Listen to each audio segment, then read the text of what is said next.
Hey everyone, welcome back to the channel. In today's video, I will show you how to change your character in Ready or Not in 2025's latest update. So without further delay, let's get straight into it. So once you load into Ready or Not game, the first thing that you should know is that your character switching doesn't work in the single player mode.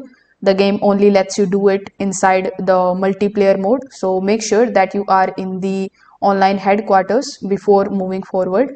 So when you spawn inside headquarters, you need to look around for the main hallway and start walking towards the briefing area. Keep moving past the first open room. You need to go towards the SWAT unit section and then turn right. You will see a row of the lockers along the well. So this is the place where all of the characters editing options are kept. So you need to walk into any locker and press F in order to get this particular stage in front of you.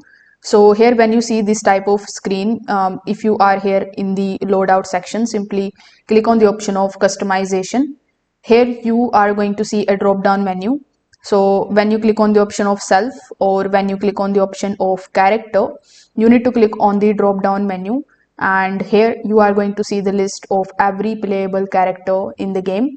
You can click the list and choose any of the characters available here.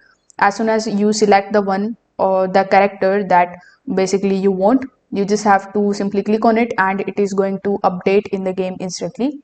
Below that, also you will find a voice section, and each voice has a set of sample lines that you can hover over to and hear to. So you can pick the one that matches the personality you want your operator to have. So if this video helped you out, make sure that you like this video and subscribe to the channel. Thanks for watching.